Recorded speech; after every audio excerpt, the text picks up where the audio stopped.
Hello everyone, welcome to sleepy classes. कैसे हैं आप लोग? होपफुली अच्छे होंगे। तो आज हम लोग अपने घटना चक्र के सीरीज़ में देखेंगे 5 क्वेश्चंस ऑफ पॉलिटी। तो आपको क्या करना है, वीडियो को पॉज करना है, क्वेश्चन को अटेम्प्ट करना है और फिर जो है इसका राइट आंसर देखें और जो एक्सप्लेनेशन है उसको भी देखें। ठीक है, तो चलिए करते हैं स्टार्ट। क्वेश्चन जो है वो थोड़े से फैक्चुअल ओरिएंटेड हैं और थोड़े से कंसेप्चुअल भी हैं, तो चलिए देखते हैं। फर्स्ट क्वेश्चन है आपका, which of the following statements are correct. ठीक है, फर्स्ट स्टेटमेंट आपका दिया हुआ है, the power to issue writs by the high courts is a discretionary power. ठीक है, पहला स्टेटमेंट ये है। दूसरा स्टेटमेंट है, the writ of prohibition can be issued only against judicial, quasi judicial and administrative authorities. ठीक है, तो आपको बताना है ये जो दो स्टेटमेंट्स दिए हुए हैं इनमें कौन कौन से जो है वो सही है। तो आपका क्या ऑप्शंस दिया हुआ है, which of the following above statements are correct. पहला है आपका A 1 only, B 2 only, C both 1 and 2 and D neither 1 nor 2। तो आपको सही ऑप्शन बताना है, इसका सही ऑप्शन है 1 ओनली। यहाँ पर देखिए पहला स्टेटमेंट बिल्कुल सही है, the power to issue writs by the high court is a discretionary power.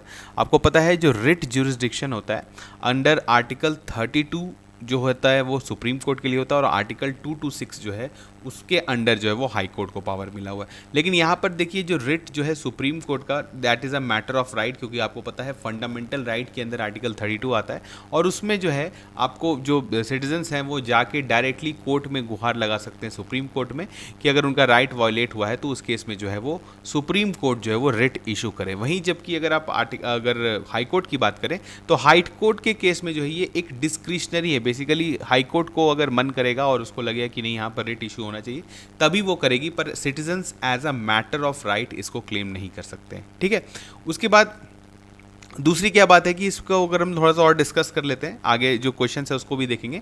अगर आप इसको अच्छे से देखें, रिट ज्यूरिसडिक्शन में डिफरेंस की बात करें सुप्रीम कोर्ट और हाई कोर्ट की, तो सुप्रीम कोर्ट को हमने बोला आर्टिकल 32 के अंदर as a matter of right आप क्लेम कर सकते हैं रिट ज्यूरिसडिक्शन का। वहीं अगर आप जो हाई कोर्ट है उस केस में क्या है वो डिस्क्रिशनरी है। दूसरा क्या है, the writ jurisdiction of high court is wider in scope. अब होता क्या है कि जैसे आर्टिकल 32 के अंदर सुप्रीम कोर्ट जो है वो रिट इशू कर सकता है ओनली ऑन मैटर्स जो कि फंडामेंटल राइट से रिलेटेड हो। ठीक है, लेकिन वहीं जो आपका हाई कोर्ट है इसको ये कोई, इसके लिए ये जो है ये आप एक तरह से बोल सकते हैं इसमें ये कोई लिमिटेशन नहीं है, तो ये किसी भी मैटर के लिए जो है रिट जो है वो जारी कर सकता है। तो अगेन यहाँ पर वाइडर है। अब यहाँ पर हम लोग बोले देखिए रिट ऑफ प्रोहिबिशन की बात अगर हम लोग कर रहे हैं, specially can be issued only against judicial and quasi judicial authorities. यहाँ पे बहुत बड़ी बात है कि प्रोहिबिशन जो है वो जो हायर कोर्ट्स हैं वो एक काइंड ऑफ रिट है, आपको पता है it is a kind of writ. तो ये किसके अगेंस्ट इशू हो सकता है, जुडिशियल या क्वाज़ी जुडिशियल। यहाँ पे बहुत इंपॉर्टेंट बात आपको याद रखना है कि एडमिनिस्ट्रेटिव बॉडीज़ के अगेंस्ट जो है या अथॉरिटीज़ के अगेंस्ट जो है प्रोहिबिशन इशू नहीं हो सकता है। बेसिकली प्रोहिबिशन रिट में होता क्या है कि किसी भी अथॉरिटी अगर वो अपना जुरिसडिक्शन वायलेट कर रही है तो उस केस में जो है कोर्ट्स, हायर कोर्ट्स जो हैं वो बोलती है कि आप अपना जो है वायलेट कर रहे हैं अपने जुरिसडिक्शन को, तो इसीलिए आप ये काम नहीं करें। अब देखिए, आप सोचिए कि एक एडमिनिस्ट्रेटिव अथॉरिटी मतलब क्या हुआ, एग्जीक्यूटिव बॉडी जैसे गवर्नमेंट हुआ, जैसे मतलब आप गवर्नमेंट ऑफ द डे को समझिए कि सुप्रीम कोर्ट इस तरह से डायरेक्ट नहीं कर सकता है कि आप ये काम ना करें। वंस वो काम कर दे, अगर वो आउट ऑफ देयर जुरिसडिक्शन हो तब भले जो है सुप्रीम कोर्ट इंटरवीन कर सकता है या हाई कोर्ट इंटरवीन कर सकता है, लेकिन काम करने से पहले जो है वो उनको प्रोहिबिट नहीं कर सकते हैं। ठीक है, इसी कारण आपको अगर याद रखने के लिए इस तरह से याद रखना है तो आप रखिए कि प्रोहिबिशन जो है वो किसके अगेंस्ट इशू नहीं हो सकता है, गवर्नमेंट के अगेंस्ट इशू नहीं हो सकता है। तो वो किसके अगेंस्ट इशू होगा, जुडिशियल या क्वाज़ी जुडिशियल। तो ये जो एडमिनिस्ट्रेटिव अथॉरिटीज ये गलत हो जाता है, इसी कारण स्टेटमेंट 1 जो है वो जो है आपका सही है और 2 जो है वो गलत है।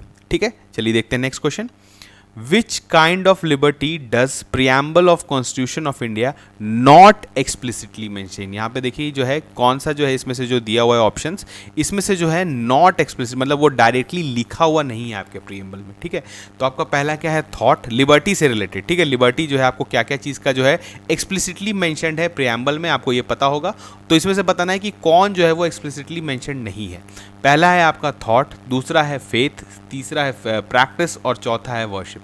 तो आपको सही ऑप्शन बताना है। सही ऑप्शन क्या है? इसका सही ऑप्शन है प्रैक्टिस। देखिए, अगर आपको इसके लिए इंपॉर्टेंट है कि आपको प्रियम्बल याद होना चाहिए। We the people of India having solemnly resolved to constitute India into a sovereign socialist secular democratic republic, और इसके बाद जो है आपको एक लाइन से एक सीक्वेंस में प्रियम्बल याद होना चाहिए। बहुत ही यूज़फुल होगा आपके एग्जाम में, क्योंकि हर ही चाहे वो स्टेट पीसीएस हो या इवन सिविल सर्विसेज का भी एग्जाम हो, तो वहाँ पर जो प्रियम्बल के वर्डिंग्स पर बेस्ड क्वेश्चन काफ़ी पूछा जाता है। अगर आप यहाँ पर आप देखेंगे liberty of thoughts expression belief faith and worship बोला जाता है, तो यहाँ पर कहीं भी प्रैक्टिस का जो है वो जिक्र नहीं है, एक्सप्लिसिटली मेंशन नहीं है। तो इसी कारण आपका जो है that is not explicitly mentioned, वो कौन सा ऑप्शन हो जाएगा? Option C, practice. ठीक है, चलिए बढ़ते हैं next question. Which of the following is correct in context of composition of electoral college of vice president? ठीक है, तो electoral college of vice president में कौन कौन होते हैं आपको बताना है। पहला आपका ऑप्शन है elected members of parliament, B है all members of parliament, all members मतलब क्या हुआ? Elected plus nominated. ठीक है, सी क्या है? ऑल मेंबर्स ऑफ राज्यसभा, और डी जो है elected member of parliaments and member of legislative assembly, जिसको हम लोग एमएलए बोलते हैं। ठीक है, तो बताइए इसका सही ऑप्शन क्या होगा? इसका सही ऑप्शन है ऑल मेंबर्स ऑफ पार्लियामेंट। बहुत ही इंपॉर्टेंट है। इलेक्टोरल कॉलेज ऑफ प्रेसिडेंट क्या होता है वो आप कमेंट सेक्शन में बताइए। वो थोड़ा सा मतलब ज़्यादा बड़ा होता है। Elected members of parliament plus elected members of मतलब एमएलएज जो हैं उनको भी लिखा जाता है। लेकिन अगर हम लोग वाइस प्रेसिडेंट की बात करें तो all members of parliament including nominated members, उनको भी जो है ये वोटिंग का राइट मिलता है। ठीक है, the electoral college of vice president is composed of all MPs elected and nominated, MLAs don't participate in this election. मतलब स्टेट लेजिस्लेचर का जो है वो यहाँ पर कोई भी रोल नहीं होता है। ठीक है, चलिए बढ़ते हैं next question. Which of the following statements is correct about the seat of the supreme court? Seat of the supreme court के बारे में जो है कौन सा जो है फॉलोइंग स्टेटमेंट वो करेक्ट है आपको बताना है। ऑप्शन ए है आपका Constitution has left it up to the Chief Justice of India to decide. Constitution has left it up to the President of India to decide. C है Constitution has left it up to Parliament to decide, और D है Constitution has declared Delhi as the seat of the Supreme Court. ठीक है, आपको सही option बताना है। इसका सही ऑप्शन है ऑप्शन डी। कॉन्स्टिट्यूशन जो है वो एक्सप्लिसिटली मेंशन करता है, डिक्लेयर करता है Delhi as the seat of supreme court, but it also authorises chief justice of India to appoint other place or places, कोई और अदर प्लेस को भी जो है as a seat of supreme court वो डिक्लेयर कर सकते हैं। However he can take decision in this regard only with the approval of the president. ठीक है, तो चीफ जस्टिस जो है वो किसी और जगह को भी जो है seat of supreme court declare कर सकते हो, बट ओनली बाय दी मतलब उससे पहले उनको अप्रूवल ऑफ प्रेसिडेंट का लेना पड़ेगा। ठीक है, चलिए बढ़ते हैं next question. Article 137 of the Indian constitution provides for which of the following? ठीक है, आर्टिकल अगेन ये फैक्चुअल क्वेश्चन है, आपको पता है तो पता है, अगर आपको नहीं पता है तो आप यहाँ पर मिस्टेक कर सकते हैं, फिर भी आप अंदाज से बता सकते हैं कि ये क्या है। Article 137 of the Indian constitution provides for which of the following? A है special leave to petition, B है review jurisdiction of supreme Court, C है original jurisdiction of supreme Court, और डी है जुडिशियल रिव्यू। ठीक है, तो बताना है आपको ऑप्शन। इसका सही ऑप्शन है ऑप्शन बी, रिव्यू जुरिस्डिक्शन। देखिए बहुत लोग यहाँ पर क्या है, रिव्यू जुरिस्डिक्शन और जुडिशियल रिव्यू में कंफ्यूज हो जाते हैं, क्योंकि उनका अगर कंसेप्ट क्लियर नहीं है।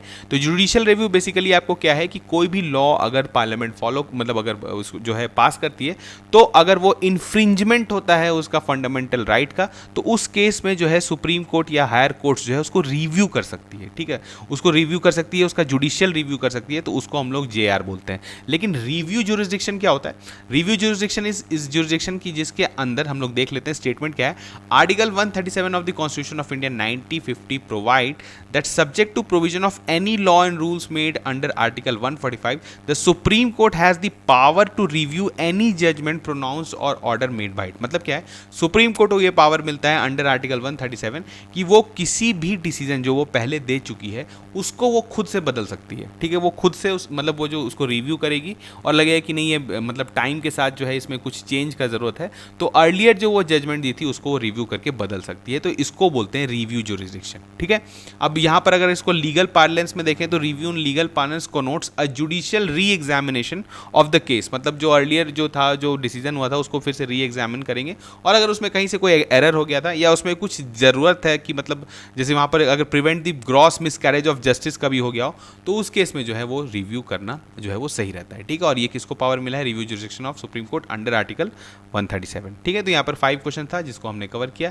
ऐसे ही हम लोग घटना चक्र में जो इंपॉर्टेंट क्वेश्चन है वो आपके लिए कवर करते रहेंगे। तो मिलते हैं नेक्स्ट लेक्चर में, तब तक थैंक यू।